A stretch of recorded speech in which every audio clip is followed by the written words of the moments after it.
अलस कथा पढ़ रहे हैं और आज इसका अंतिम दिन है। पाठ का क्वेश्चन आंसर बाद में कराएंगे, इसके बाद तो कराएंगे ही। हाँ, तो हम पढ़ रहे थे कि मिथिला में वीरेश्वर नाम के एक मंत्री थे। वे स्वभाव से बहुत ही दयालु और दानशील थे। वे चाहते थे कि उनके यहाँ जो भी व्यक्ति हैं, जो भी अनाथ हैं, जो भी आलसी हैं, उनको भरपेट भोजन करा दिया जाए।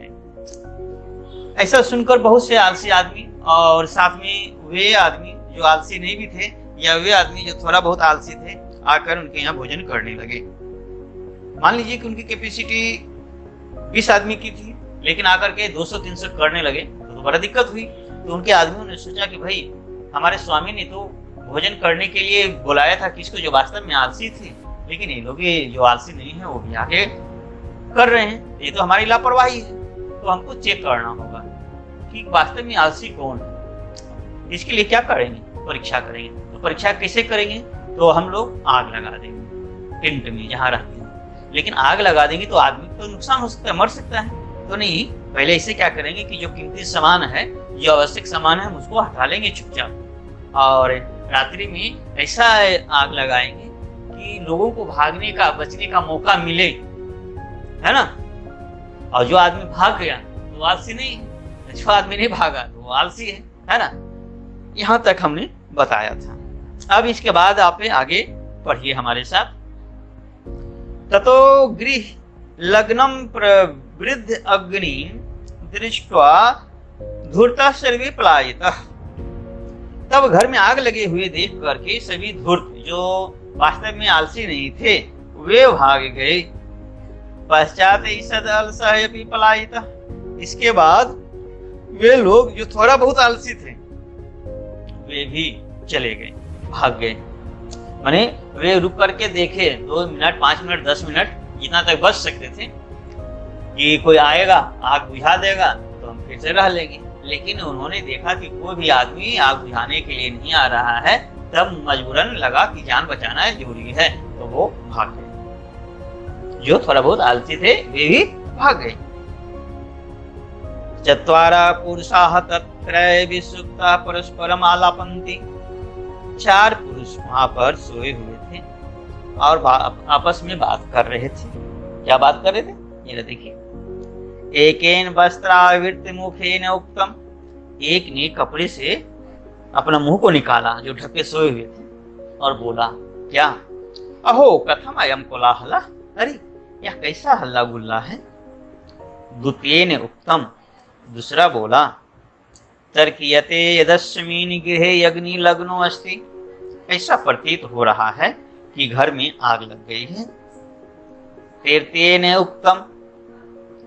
तीसरा बोला कोपी तथा धार्मिको नास्ति यह इदानीं जलाग्रैव शोभि कटैवास्मान प्रवीणोति।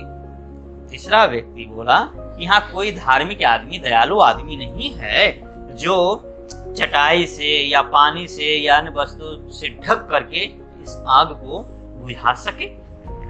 चतुर्थेन उक्तम। तब चौथा बोलता है, क्या बोलता है? अयवाचालः कति वचनानि वक्तुं शक्नोत् तुष्णीं कथम न तिष्ठत्। अरे बकबकिया, ज्यादा बोलने वाला व्यक्ति, तुम इतना क्यों बकबक कर रहे हो? चुप क्यों नहीं रहते? तुम चुप क्यों नहीं रहते? इस समय चुप हूं, यानी उसका कहने का मतलब है बोलने से एनर्जी खर्च होती है, ऊर्जा खत्म होती है, इसलिए ज्यादा ऊर्जा खत्म करने की क्या जरूरत है? आराम से सुतो, एनर्जी बर्बाद मत करो, है ना। ऐसा कहकर वो मुंह ढके सो गया। और जैसे ही चौथा सोया तो तीसरा भी देखा कि सावन से बहा दो दोपहर, वो भी सो गया। तीसरा सोते देखा तो दूसरा भी ढक मुंह सो गया, और दूसरा को देखा तो पहला भी ढके सो गया। यानी चारों आदमी और बोर के सो गया और चारों तरफ आग लग रही थी, है ना, फैल रही थी। धूर्त लोग तो पहले ही भाग गए, थोड़ा बहुत धूर्त थे, यानी थोड़ा बहुत जो आलसी थे वो भी भाग गए। और उसके बाद जो ये आलसी थे तो चारों, है ना, खाली कहा कि कोई बुझा दे, ये सब बात किया और फिर अंत में और के सो गया, भागा नहीं। अब क्या होता है जरा आगे समझने की कोशिश कीजिए। ततः चतुर्णाम अपि तेषाम् एव परस्परालापं श्रुत्वा वहनिं च प्रवृद्धेषाम् उपरि पतिष्यन्तं दृष्ट्वा नियोगी पुरुषवद्भयेन चत्वारोऽपि अल्सः केशेषु अवाकृष्य गृहीत्वा विरहात् बहिष्कृताः। तब उन लोगों को बात करते हुए और फिर मुंह पर ढक करके सोते हुए देखा, तो जो नियोगी पुरुष चुपचाप तो देख रहे थे कि कोई आदमी मरे नहीं, है ना। तो वे देखे कि अरे ये तो आग मुंह करके कपड़ा ओढ़ करके सो गया और आग तो बढ़ती जा रही है। अब लगा कि अब आग इन लोग को जलाकर राख कर देंगे। जब लगा कि कोई ना कोई आग का गोला उनके ऊपर गिरने वाला है, तो उन्होंने जल्दी से उनकी केश को पकड़ करके जल्दी से घर से बाहर फेंका, घर से बाहर निकाला।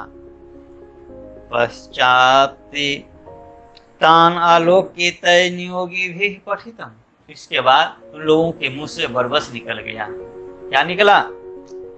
पतिरेव गतिः स्त्रीणां बालानां जननी गतिः नालसानां गतिः काचित् लोके कारुणिकं विना। यानी पति जो है स्त्रियों का देखभाल करने वाला होता है। यानी स्त्रियों का देखभाल करने वाला कौन होता है? उसका पति होता है। बच्चों का देखभाल करने वाला कौन होता है? तो उसकी माता होती है। माता उसकी आवश्यकताओं की पूर्ति करती है। नालसानां गतिः काचित् लोके कारुणिकं विना। लेकिन आलसी आदमी का कोई रखवाला नहीं होता है, देखभाल करने वाला, सिवाय कारुणिक यानी दयालु आदमी के। यानी कहना चाह रहे थे कि कोई भी औरत है, औरत कमाए या ना कमाए, उसकी देखभाल, उसकी हर आवश्यकताओं की पूर्ति उसका पति करता है। बच्चा कमाए या ना कमाए, खाए पढ़े लिखे कुछ ना करे, लेकिन माँ उसकी हर आवश्यकता की पूर्ति करती है बच्चे की। लेकिन आलसी आदमी की तो कोई देखने वाला नहीं है, अगर दयालु आदमी नहीं रहेगा तो। इसलिए दयालु आदमी को उसको देखना चाहिए। ये व्यंग ने कहा है, हम लोग को आलस करने के लिए नहीं बोल रहा है ना। पश्चात्तेषु चतुर्षु अलसेषु ततोऽपि अधिकतरम वस्तु मंत्री दाप्यामास। और इसका रिपोर्ट मंत्री जी को दिया गया और मंत्री वीरेश्वर ने उन चारों को खाने पीने का व्यवस्था कर दिया। यानी व्यंग किया गया है कि हमको आलस नहीं करना है ना। ये आप लोग ये नहीं समझे कि हमको आलस करना चाहिए। नहीं, आलस जो करता है उसका कोई ठोस ठिकाना नहीं होता है, कोई उसका देखभाल करने वाला नहीं होता है, वो में बहुत मारा जाता है ना। उसको अपमान मिलता है, जिल्लत मिलता है। इसलिए हमको आलस नहीं करना चाहिए। अपने आप पे, अपने कंधों पे, अपने भुजाओं पे भरोसा रखना चाहिए और अपने कर्म में निरत रहना चाहिए। तो प्यारे बच्चे, हमने आपको अलस कथा की कहानी सुना दी। अब हम अगले दिन मिलेंगे, इसके क्वेश्चन आंसर करेंगे। पहले मौखिक का करेंगे, फिर लिखित का करेंगे। ठीक है? आप लोग मीनिंग याद कर लेंगे, सब रूप भी याद रख लेंगे, समास वगैरह जितना भी व्याकरण में दिया हुआ है किताब में उसको याद करेंगे, है ना। और जब कल आप मिले तो का शब्द रूप पुल्लिंग, स्त्रीलिंग, नपुंसक लिंग में याद करेंगे। जब तक वो याद नहीं करेंगे तो आपको क्वेश्चन धरने नहीं आएगा, पकड़ने नहीं आएगा। ठीक है? तो कल मिलते हैं। ठीक है, धन्यवाद।